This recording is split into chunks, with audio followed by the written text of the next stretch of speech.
What would you do if one day you came home and found out that your parents and younger brother had forcibly shaved your child's head, leaving only a patch of hair in the middle like a horse's mane? That's precisely what I went through a year ago.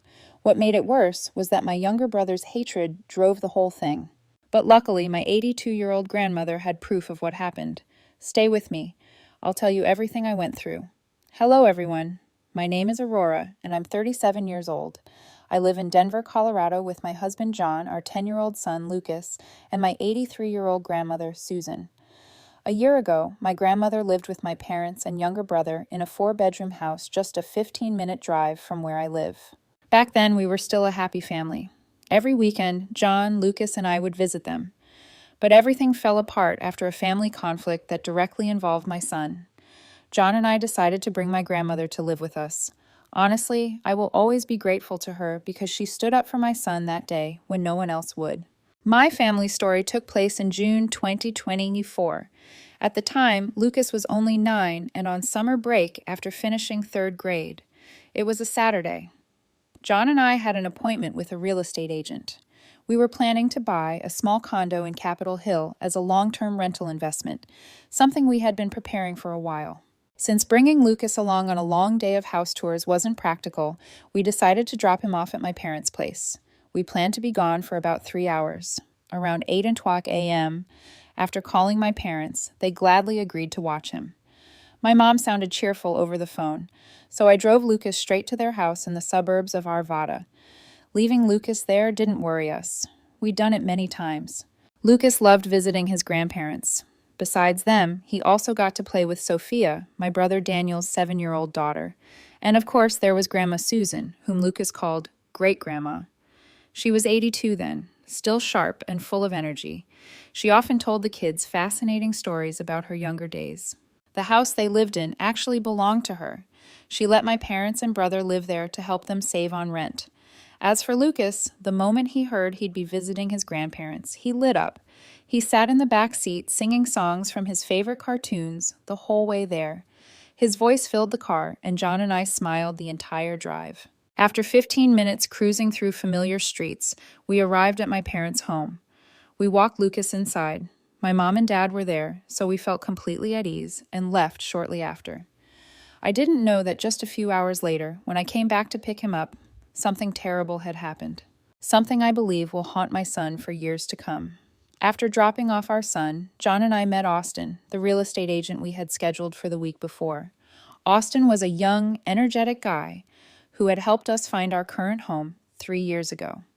He took us on a tour of several new Capitol Hill and Cherry Creek condos.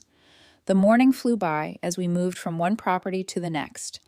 Each place had its strengths.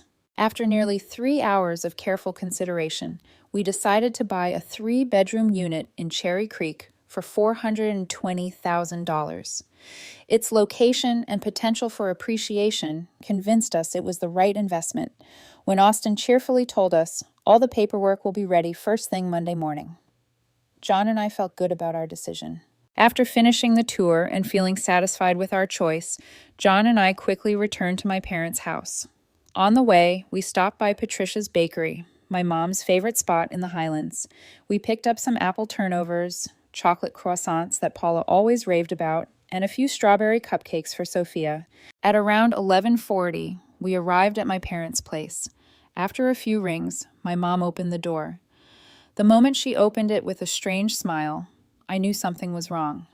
Her eyes avoided mine, and she wouldn't look at me directly. As we stepped into the living room, my dad, my younger brother Daniel, and his daughter Sophia were all sitting on the brown leather sofa. But Lucas was nowhere to be seen. The atmosphere felt unusually tense. Daniel quickly responded when I asked where Lucas was. "Lucas is sleeping in the guest room." Their tone and expressions were off in a way that set off alarms in my head. My dad kept staring at the floor. Daniel was nervously rubbing his hands. Sophia sat quietly and didn't run over to greet me like she usually did. That's when the uneasiness kicked in. Without waiting any longer, I rushed to the guest room where Lucas was supposedly asleep, and what happened next left me frozen. The moment I opened the door, I heard my son crying soft, muffled sobs, like he was trying to hold it all in. He was completely covered under the blanket, and I could see the blanket trembling with each shaky breath. I rushed to the bed, leaned down, and gently said, "Lucas, what's wrong? Mommy's here." Hearing my voice, he replied in a trembling whisper, "Please go away, Mom. I want to be alone." By then, John had entered the room too. Without hesitation, he stepped over and gently pulled the blanket back. What we saw made my heart stop. Our son's head had been almost completely shaved, except for a small patch of hair left in the middle, like a pathetic horse's mane. John gasped through his teeth when he saw his head. "Oh my God, my baby." As for me, I just stood there. I could feel the blood rush to my head, my heart pounding in my chest. Looking at what had just unfolded, I made a silent promise to myself. I would get to the bottom of this. Looking at my son's butchered hair, I tried to hold back the rage rising inside me. I sat beside Lucas and asked, "Who cut your hair?" Through choking sobs, he answered in a trembling voice, "Grandma and Grandpa. They held me down. And Uncle Daniel." Uncle Daniel. Before he could finish, Lucas broke down again. His tiny sobs cut straight through my heart like a knife. He didn't have to say another word. I already knew Daniel was behind this cruel act. At that moment, I couldn't hold it in any longer. The anger that had been simmering exploded like a firestorm. I turned to John and said, "We're going to get to the bottom of this. Bring Lucas to the living room." Then I stormed out and headed straight into the living room. Without thinking, I grabbed Daniel by the collar and shouted, "What the hell did you do to my son?" Startled by my sudden outburst, my parents rushed to pull us apart. My dad quickly forced my hands off Daniel's shirt while my mom screamed in a shaky voice, "No fighting in this house."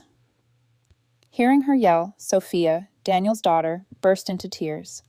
The sound of her frightened crying snapped me back to my senses. I realized I was letting my emotions take over, and I slowly loosened my grip from Daniel's collar. Standing there in the middle of the living room, my chest heaving with fury, I looked each of them in the eye and said, "If no one tells me who shaved my son's head, I'm calling the police right now." The room fell silent.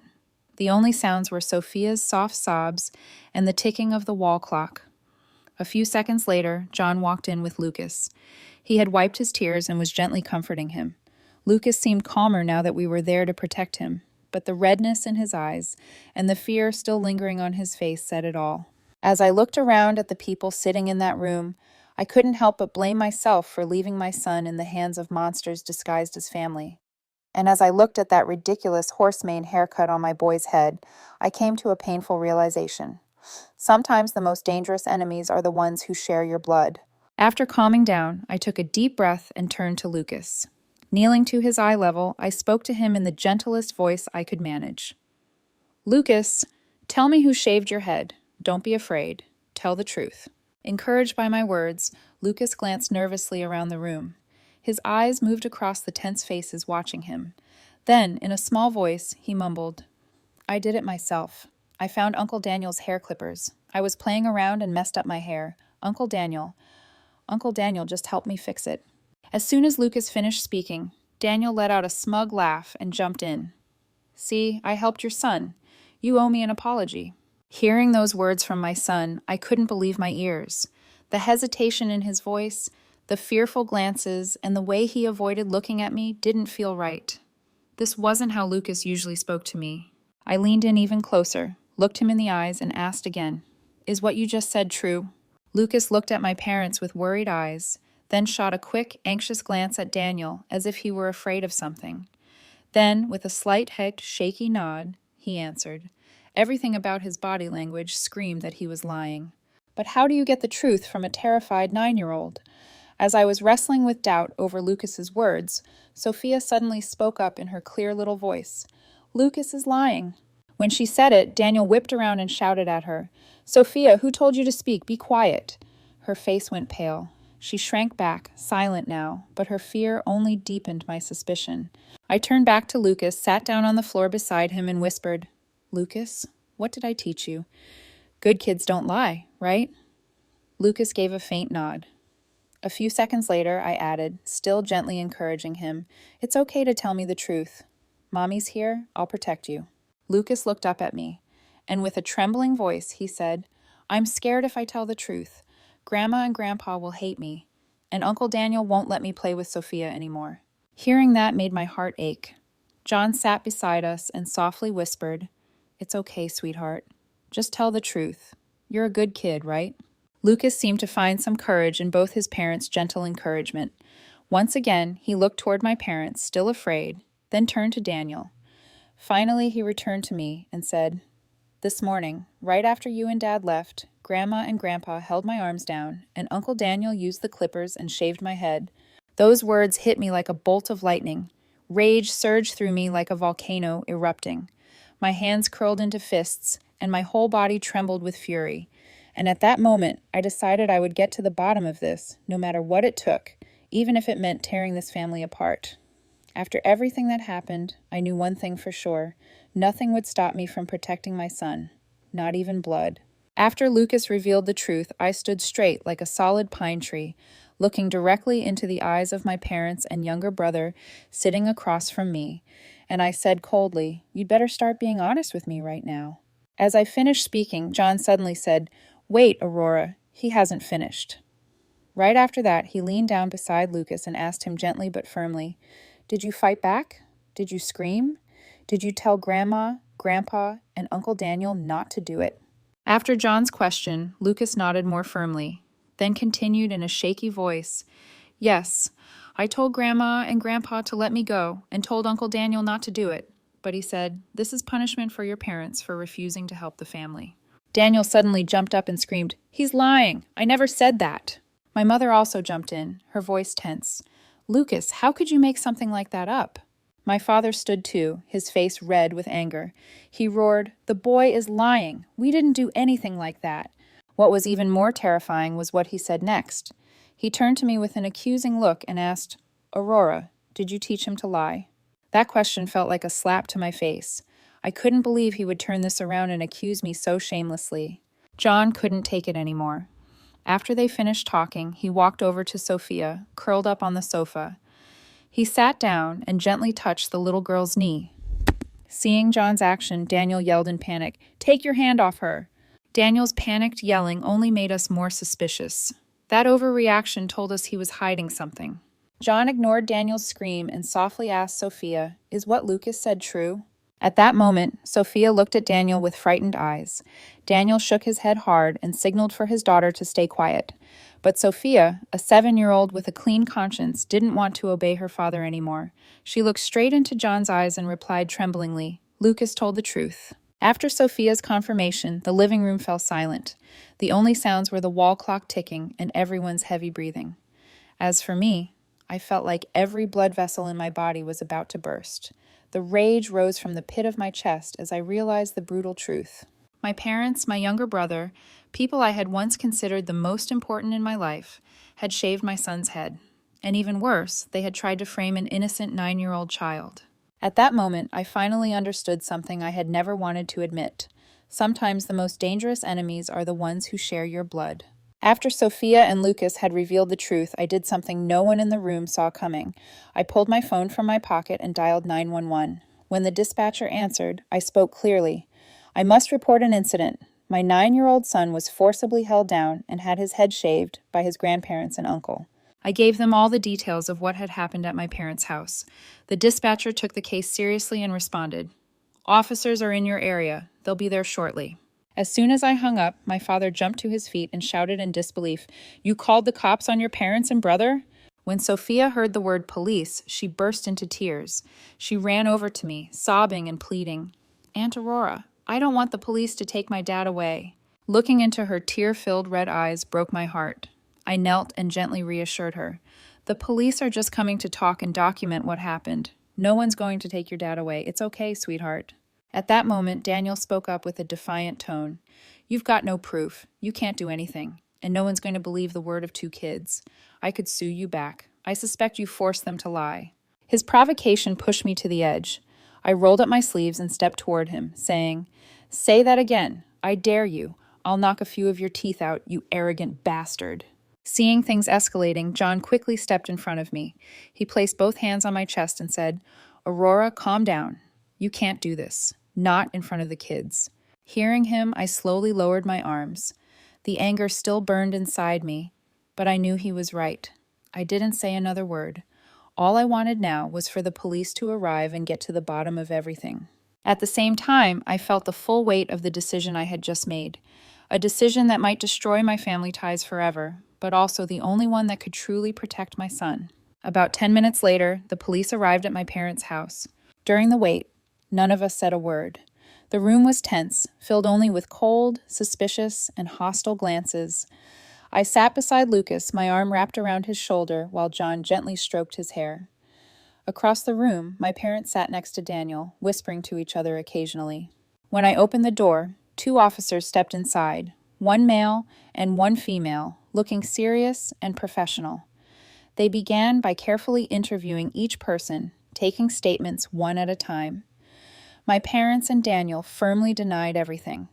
They insisted the kids lied and claimed the haircut was an accident, saying Lucas had been playing with clippers. Daniel even put on a convincing act, pretending he had helped fix the haircut afterward to make it look better. After taking down everyone's statements, the male officer turned to me and said regretfully, "Mrs. Carter, we understand your concern, but we can only record the report. There's no solid evidence that proves they forcibly restrained the child and shaved his head." Hearing those words, I was filled with disappointment. A sinking feeling crept into my chest. I asked myself, does justice exist when an innocent child can't even be protected? As I sat there, torn and unsure what to do next, a clear but firm voice suddenly broke through the silence. "I have proof." Everyone turned their heads. It was my grandmother, Susan. Until that moment, I hadn't seen her anywhere. I assumed she had gone next door to Mrs. Henderson's place for tea and conversation. After speaking, she stepped calmly into the living room with a quiet but resolute presence. Her unexpected appearance felt like a ray of light at the end of a dark tunnel. I thought she was going to tell the officers what happened, but I had no idea that in just a few minutes I'd be staring at horrifying footage showing exactly what they had done to my son. After declaring, my grandmother slowly walked toward the 2 police officers. Each step was firm despite her age. She reached into her coat pocket and pulled out an iPhone 11, the one I had gifted her a few years back so she could stay in touch with the family more easily. With a calm yet commanding voice, she said to the officers, "I recorded everything. It's all in the video section." The male officer took the phone from her and carefully opened the video. John and I immediately stepped up behind the officers to watch, and what we saw on that small screen left us completely shaken. In the video, my mother is shown tightly gripping Lucas's arms behind his back, rendering him unable to move. My father is holding his head firmly, forcing him to stay still. And Daniel, with a cold, emotionless face, is using professional clippers to shave my son's head slowly, despite Lucas crying and begging, his voice shaking as he pleaded, "Grandma, Grandpa, let me go. I don't want my hair cut." Daniel continued with the cruel act, and the most chilling moment came when he muttered bitterly while shaving, "This is punishment for your parents refusing to help the family." Exactly as Lucas had told us earlier. The nearly 10-minute-long video exposed the entire truth in brutal detail. I saw my son trembling with fear, tears streaming down his face, his cries full of pain and betrayal. Betrayal by the very people who were supposed to love and protect him. Watching it all unfold, I was frozen, numb. John was already crying silently beside me. After viewing the footage, the female officer immediately radioed headquarters and reported, "We need CPS officers at this location immediately. We have a serious case involving a child." When the video ended, every cell in my body screamed for justice. I wanted to lunge at Daniel, to beat him until the rage inside me subsided. But Grandma's voice cut through the fire in my head. "Aurora, stop! Let the law handle it."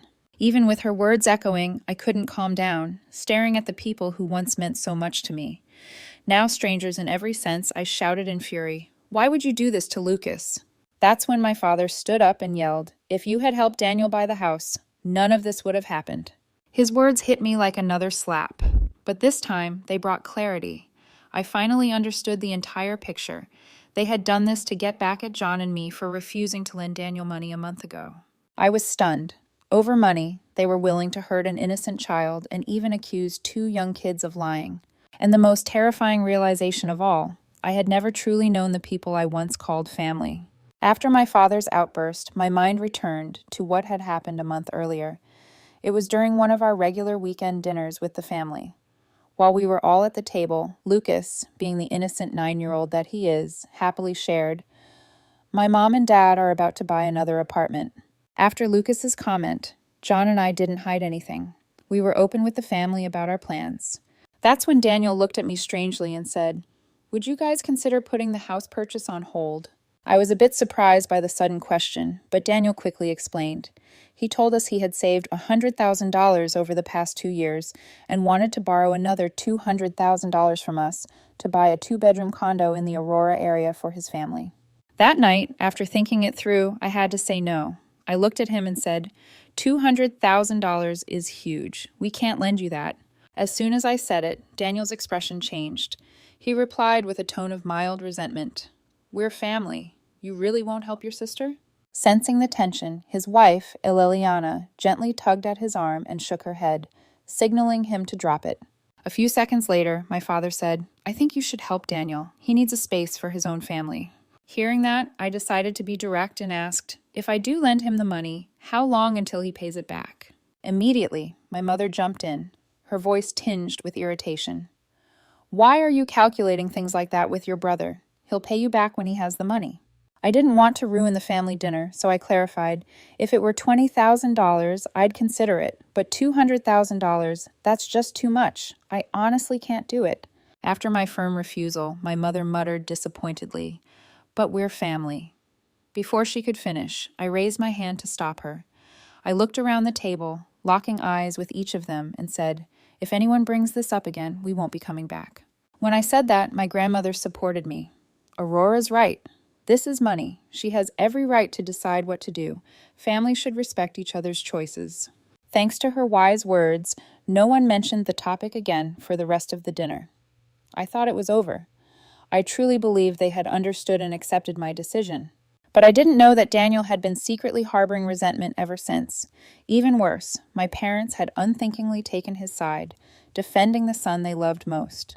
And now that I knew this cruel act was nothing more than petty revenge, I swore I would never forgive them, not the people who betrayed my trust.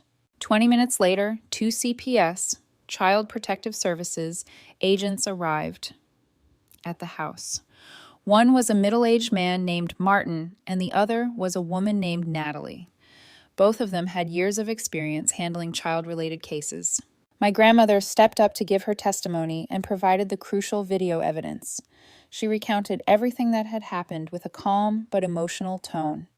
When the CPS agents asked her why she didn't intervene to stop them from hurting Lucas, Grandma replied in a shaky voice, "I tried to stop them from the very beginning. I yelled and told them to stop, but they didn't listen. Arthur told me they were playing with Lucas, and then Paula pushed me into the bedroom and told me not to interfere." She paused momentarily to wipe away her tears, then continued, "I'm 82.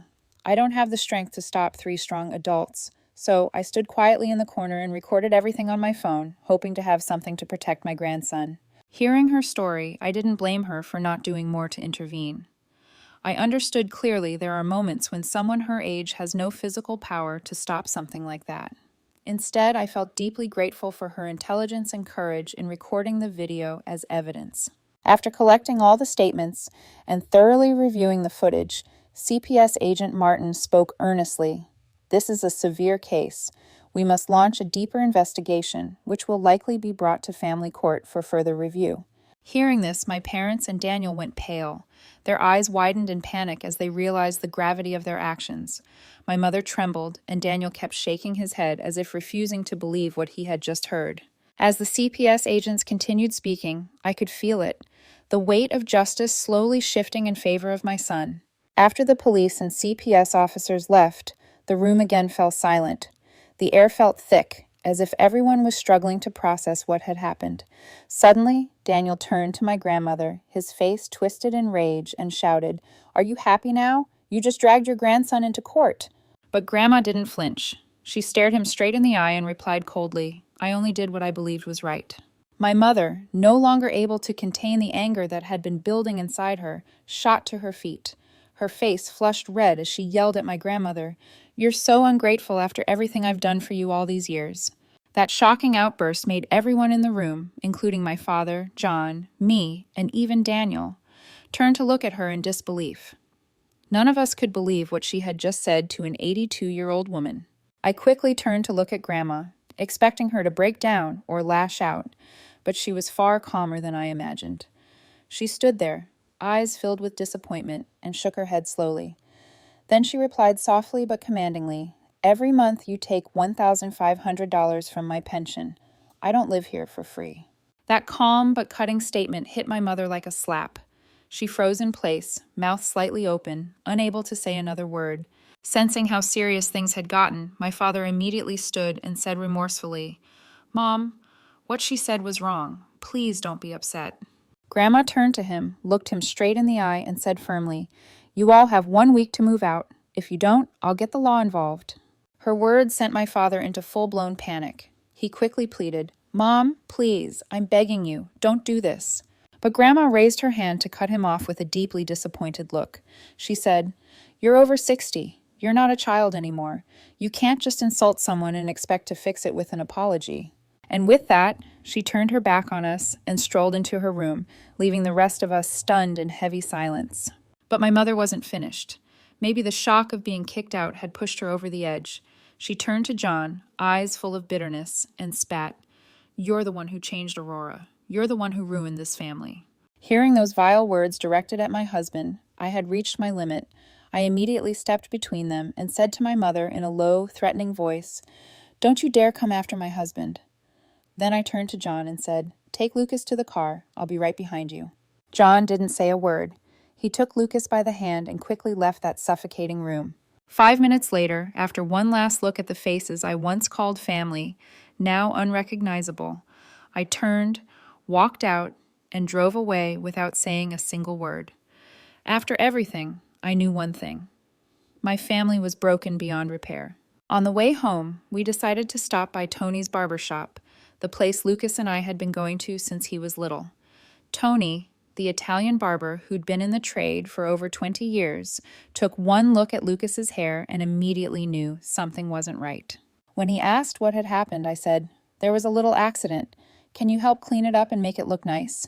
Tony gave a quiet nod, understanding without pressing for details. He looked at Lucas sympathetically and said, "Don't worry, kiddo. I'll make you look handsome again." The staff worked carefully to fix the mess that Daniel had deliberately left behind, a horse-mane patch of hair meant to humiliate my son. After a quick discussion, I shaved off what was left and waited for the new hair to grow. Hair would grow back, but the trauma of what had happened wouldn't fade so easily. Once Tony finished, I looked at my son in the mirror and smiled reassuringly. "You still look just as handsome, buddy. In a few months, your hair will grow back. Don't worry, okay?" Hearing my words, Lucas looked up at me through the mirror and gave me his first smile of that long, terrible day. It was a small, fragile smile, but genuine, and it was enough to bring me a little peace. That night, however, became a nightmare. John and I ran to Lucas's room no less than 5 times.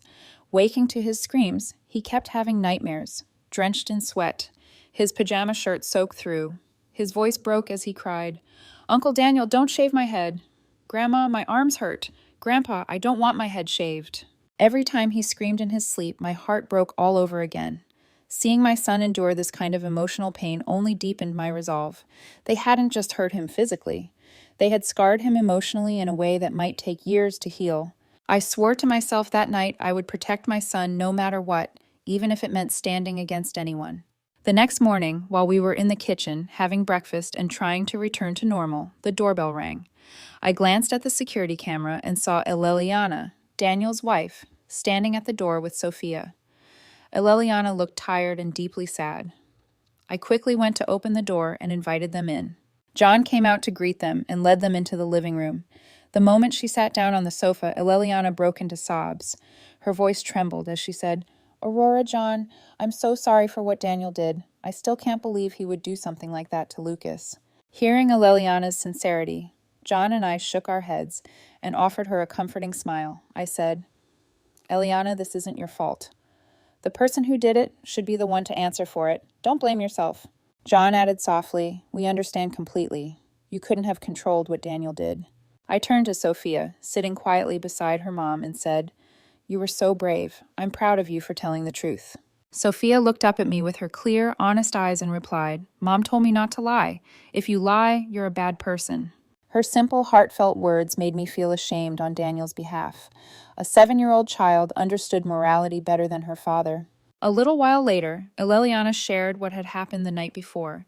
She said, I confronted Daniel about shaving Lucas's head. I yelled at him and told him how wrong it was, but instead of apologizing, he threw me out of the house. So I've decided to separate from him and stay with my parents. I asked gently, "Did anyone stand up for you, Eleliana?" She shook her head and replied sadly, "Only Grandma tried to stop him when he looked like he was about to come at me. Your parents just sat there watching TV like nothing was happening." Hearing that, I understood immediately. Once again, they had unquestioningly chosen to protect their youngest son. After nearly an hour of conversation, Eleliana stood up to leave. She took Sophia's hand and said, "No matter what happens, I hope we can keep a good relationship." That short visit made me realize something important. Not everyone connected to Daniel was at fault. As for my grandmother, I called her regularly in the days that followed to check in and see how she was doing. Through our conversations, she revealed that my parents had been planning to stay in the house, refusing to comply with her demand to move out. My father argued with her, claiming he had 30 days to vacate under Colorado state law, not just the 7 days she had given them. He even went as far as to accuse her of breaking state law by trying to evict them so suddenly. But Grandma wasn't shaken by his threats. She responded firmly, telling him that if he didn't leave by the deadline she had set, she would no longer consider him her son. On top of that, she said she would involve her lawyer to handle the matter legally. It seemed that her unwavering stance finally made my parents realize they couldn't win this fight. They understood that Grandma had full legal authority to remove them from the house she rightfully owned, and after everything that had happened with Lucas and the involvement of the police and CPS, they didn't want the situation to spiral further out of control. Eventually, after days of stubbornness and arguments, my parents gave in. They packed up their belongings and left the house they had lived in for many years. Hearing this from Grandma, I felt deeply sad, but I also knew this was the natural consequence of their actions. One day after my parents and Daniel moved out, I visited my grandmother to check in on her. As I stepped into the familiar house, I was struck by an unusual emptiness. The 4-bedroom home now felt hollow, with no more children's laughter or the noisy chatter of family filling the space. Grandma was sitting in the living room, gazing out at the garden my father used to tend. After asking about her health, we began talking about the future. She gently suggested that my family could move in with her now that the house had so much space. I kindly declined. Instead, I offered another idea. She could rent out the house for extra income and come live with us. Our home was smaller, but there was enough room, and John had long wanted to help care for her. At first, Grandma hesitated. She didn't want to feel like a burden, but after I explained that Lucas truly needed her presence to help heal from his trauma, she agreed. Within 2 weeks, we found a tenant willing to rent the house for $2,000 a month, a fair rate for a suburban neighborhood near Denver. Grandma then offered to give me the entire rental income to help with household expenses. She even said she wanted me to take her monthly pension of $1,500. I firmly refused both. Ultimately, she made a wise decision. She established 2 trust funds, one for Lucas and one for Sophia. Even though Eleliana and Daniel were in the process of getting divorced, Sophia was still her granddaughter, and Grandma didn't want an innocent child to suffer because of her father's mistakes. That fair and compassionate choice only deepened my respect and admiration for her. In the most challenging times, I felt fortunate to have a grandmother who placed love and justice above all else. Her moving in with us gave Lucas the comfort of having someone he trusted by his side and brought a much-needed emotional strength into our home. Here's the continuation with Aurora as the protagonist. 2 months after the incident, where my son's head was forcibly shaved, the civil trial finally took place at the Jefferson County Court in Colorado. Since the act wasn't classified as a criminal offense under Colorado state law, the case was handled in civil court instead of criminal court. However, CPS filed formal allegations of child abuse and emotional harm. During the nearly 3-hour hearing, our attorney presented the video my grandmother had recorded as the key evidence. The footage showing Lucas being forcibly held down while Daniel shaved his head, along with Daniel's threatening words, left both the judge and jury visibly disturbed. My parents and Daniel tried to defend themselves, claiming it was a prank that went too far. But their arguments collapsed under the weight of undeniable evidence: the video, the testimonies of Lucas and Sophia, and the clear emotional trauma it caused. The court's ruling was decisive. My parents and Daniel were ordered to pay $3,000 in damages to cover Lucas's psychological therapy. They were also mandated to complete a 2-year course on anger management and parenting skills. Most importantly, the court issued a permanent restraining order prohibiting them from contacting Lucas for life unless John and I give written consent. As for Daniel, during the parallel divorce trial, the court denied him custody. Aleliana was granted full parental rights over Sophia, and Daniel was restricted to supervised visitation only. Walking out of the courthouse that day, I finally felt that justice had been served. It couldn't erase the pain Lucas had endured, but at the very least, the law had stepped in to protect my son from further harm. It's been a year since the trial, and our lives have slowly returned to normal. Our family, John, Lucas, Grandma, and I, are living harmoniously. Thanks to consistent therapy, Lucas has overcome much of the emotional trauma. He laughs more now, his hair has fully grown back, and most importantly, he feels safe and loved within the arms of his family. Grandma, now 83, remains healthy and continues to share stories with Lucas, which he looks forward to daily. As for my parents, they've moved into a small apartment in Aurora. Since the restraining order was issued, they've had no contact with me.